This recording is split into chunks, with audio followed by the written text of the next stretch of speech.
صنعوا كيد ساحر ولا يفلح الساحر حيث أتى۔ السلام علیکم ناظرین، امید کرتا ہوں ہم خیریت سے ہوں گے۔ اللہ رب العالمین ہم سب کو اپنے حفظ و امان میں رکھے۔ روحانی سلسلہ کے اندر آج ایک بار پھر میں آپ کے سامنے بہت اہم بات کو شیئر کرنے جا رہا ہوں۔ آج ہم بات کریں گے کہ کوئی عام انسان جادو جنات کے حملے سے کیسے محفوظ رہ سکتا ہے۔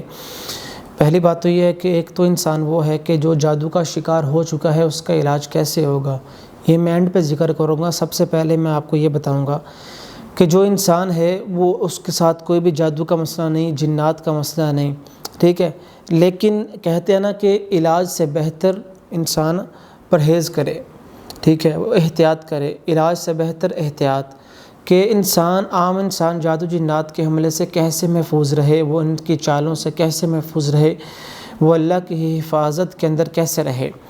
پہلی بات تو یہ ہے کہ جو بھی انسان ان چیزوں سے ڈرتا ہے کہ وہ اللہ کے حفاظت کے اندر آ جائے، جادو جنات سے محفوظ رہے، تو پہلے کام کرنے والا یہ ہے کہ وہ صبح شام کے اذکار کرے، ٹھیک ہے۔ جو بھی ہمیں اذکار کی کتاب ملتی ہے جو سنت کے مطابق ہو، جس پر اتھینٹک دعائیں لکھی ہوں، مسنون اذکار لکھے ہوں، ہر نماز کے بعد وہ مسنون اذکار کریں، اور صبح شام حفاظت کی جو دعائیں اللہ کے رسول نے بتلائی ہیں وہ ان کو پڑھے، ٹھیک ہے۔ اور جو دعائیں جادو جنات سے حفاظت کے لیے اللہ کے رسول نے بتلائی ہیں وہ پڑھے۔ وہ ساری کی ساری تو یہاں بیان کرنا مقصد نہیں ہے، میں نے اپنی پہلی ویڈیوز کے اندر آپ کو بتلا دی ہیں، اور میں آپ کو کچھ ایسی چیزیں بتاؤں گا کہ جو بہت ہی نارمل ہیں اور ہر انسان اس کو کر سکتا ہے۔ پہلا کام یہ کرنا ہے کہ نماز کی پابندی کرنی ہے۔ نماز پڑھیں گے تو اب ذکر و اذکار کریں گے نا، جب اپنے نماز نہیں پڑھنی تو ذکر و اذکار کیسے کریں گے؟ جادو جنات سے حفاظت کا طریقہ بتا رہا ہوں آپ کو، علاج کا طریقہ نہیں بتا رہا۔ علاج بعد میں ہے، علاج اس انسان کا کیا جاتا ہے کہ جس پر حملہ ہو چکا ہو۔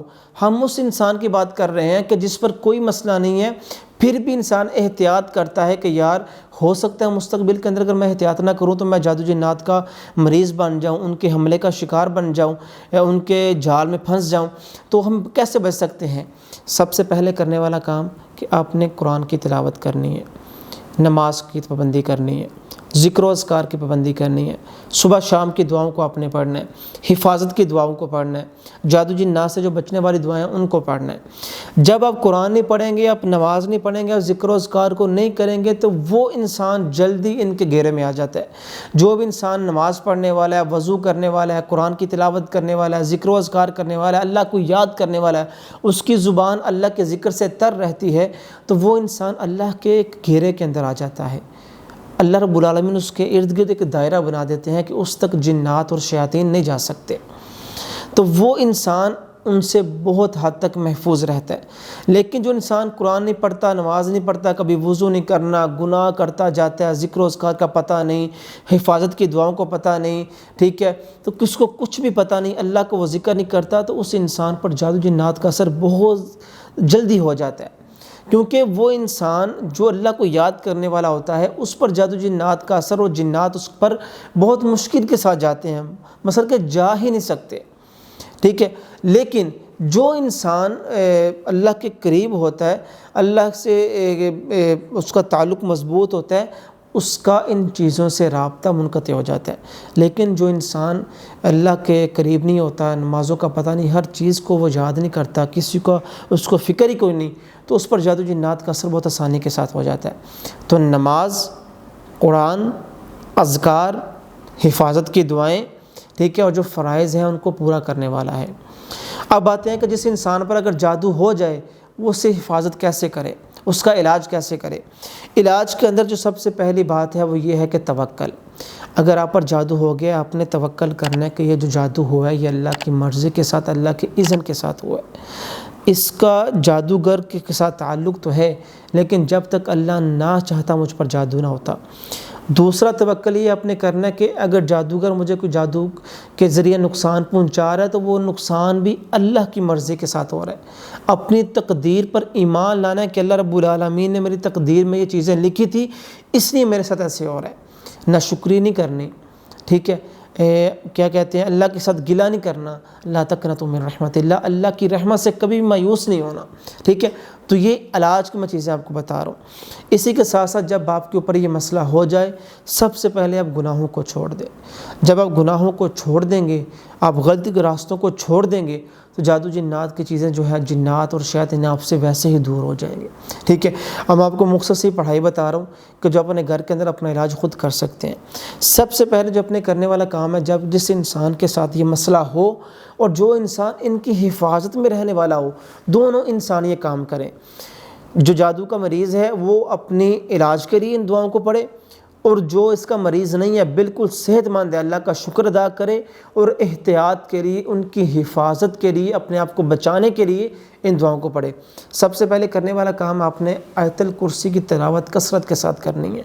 ہر نماز کے بعد آپ نے آیت الکرسی کی تلاوت کرنی ہے۔ اللہ کے نبی کی حدیث ہے، جو بھی انسان ہر نماز کے بعد آیت الکرسی کی تلاوت کرتا ہے، اس کے درمیان اور جنت کے درمیان صرف موت کا فاصلہ ہوتا ہے اور کوئی چیز نہیں۔ اتنی فضیلت ہے آیت الکرسی کی۔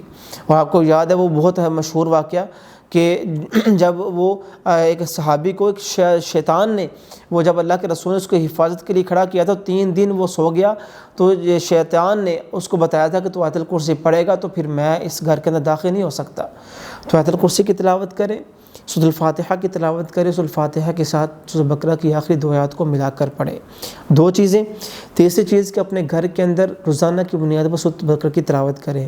ضروری نہیں کہ آپ مکمل پڑھیں، روزانہ 1 رکوع پڑھ لیا، پاؤس پارہ پڑھ لیا، آدھا پارہ پڑھ لیا، لیکن جہاں سے چھوڑنا اگلے دن وہیں سے شروع کرنا ہے۔ پہلا آیت الکرسی، سورۃ الفاتحہ اور سورۃ بقرہ کی آخری 2 آیات، اور سورۃ البقرہ کی تلاوت کثرت کے ساتھ گھر کے اندر کرنا۔ فلق ناس کی تلاوت روزانہ گھر کے اندر کثرت کے ساتھ کرنا، ٹھیک ہے۔ ان چیزوں کو آپ نے پابندی کے ساتھ کرنا ہے۔ اسی کے ساتھ کچھ آیات میں آپ کو بتا رہا ہوں، ان کو آپ اپنے نوٹ کر لیں کہ ان کو آپ نے چاہے موبائل سے دیکھ کے پڑھ لیں، چاہے قرآن سے دیکھ کے پڑھ لیں، ان کو آپ نے اس کے پڑھائی کے ساتھ آپ نے کرنا ہے۔ ان آیات کو آپ لکھ لیں۔ سورۃ الاعراف کی آیات جو ہیں 117 سے لے کر، ان آیات کو آپ لکھ لیں۔ سورۃ الاعراف کی جو آیتیں ہیں 117 سے لے کے 122 تک، سورۃ یونس کی جو آیتیں ہیں 79 سے لے کر 82 تک، سورۃ طٰہٰ کی جو آیتیں ہیں وہ 65 سے لے کے 70 تک آپ نے ان کو تلاوت کرنی ہے۔ تلاوت کیسے کرنی ہے؟ جب بھی آپ نے پڑھائی کو شروع کرنا ہے نا، ایک جگہ بیٹھ جائیں، جگ میں پانی لے لیں، سامنے اپنا جگ میں رکھ لیں۔ جب آپ پڑھتے جائیں آیت الکرسی 7 دفعہ پڑھ لی، سورۃ الفاتحہ سورۃ البقرہ 7 دفعہ پڑھ لی، سورۃ البقرہ کی تھوڑا سا حصہ پڑھ لیا، ان آیات کو پڑھ لیا 3 بار۔ جب آپ نے ان کو پڑھ لیا تو آپ نا ساتھ ساتھ پانی پر دم کرتے جائیں، ٹھیک ہے۔ وہ پانی آدھا آپ پی لیں روزانہ کی بنیاد پر، جب بھی پیاس لگے آپ اس کو پی لیں، ٹھیک ہے۔ اس پانی کو اپنے گھر کے اندر چھڑکاؤ بھی کریں، بیڈ کے چاروں کناروں پر اور کمرے کے چاروں کناروں پر، اپنے مین گیٹ پر، گھر کی چھت کی چاروں کناروں پر اس کو چھڑکاؤ بھی کریں، اس کو پی لیں۔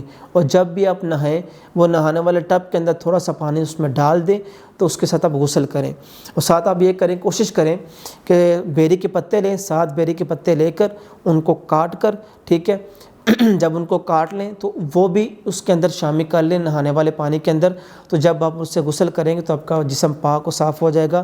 اور بیری کے پتوں کے ساتھ نہانے کا فائدہ یہ ہے کہ جو جادو کا مریض ہے تو اس کو بہت فائدہ ہوتا ہے، جنات اور شیاطین اس جسم سے دور رہتے ہیں جس پر بیری کے پتوں کے ساتھ غسل کیا جاتا ہے۔ اسی کے ساتھ ساتھ ایک مسک اسود کا بھی استعمال کریں، ٹھیک ہے۔ مسک اسود جو جادو جنات کی حفاظت کے لیے ایک عطر ہوتا ہے، اس کو لگایا جاتا ہے، اب اس کا استعمال کریں۔ اور خلطہ پاؤڈر جو ہے، ہفتے میں 3 دن خلطہ پاؤڈر والے پانی کے ساتھ آپ غسل کریں۔ جو بھی انسان جادو کا مریض ہے اور اس کا علاج گھر کے اندر کرنا چاہتا ہے، وہ خلطہ پاؤڈر کے ساتھ آپ اس کا علاج کریں۔ یہ مخصوص پڑھائی ہے جو میں نے آپ کو بتایا نا، بیری والے پتوں کا پانی، یہ بھی عام انسان اس سے غسل کر سکتا ہے، اس کو کوئی مسئلہ نہیں ہوگا، ٹھیک ہے۔ اپنے احتیاط کریے، وہ ہفتے میں 1 دفعہ بیری والے پتوں کے ساتھ نہا لے، یقیناً اس پر جادو جنات کا اثر نہیں ہوگا۔ لیکن جو مریض بن چکا ہے اس کے لیے بتا رہا ہوں، مسک اسود اور جو خلطہ پاؤڈر ہے یہ مریض کے لیے ہے، باقی جو تمام پڑھائی ہے وہ انسان، نارمل انسان بھی کر سکتا ہے جس کو یہ کوئی مسئلہ نہیں ہے۔ تو اللہ رب العالمین سے دعا ہے کہ اللہ رب العالمین ہم سب کی حامی ناصر ہوں، واللہ عالم بالصواب۔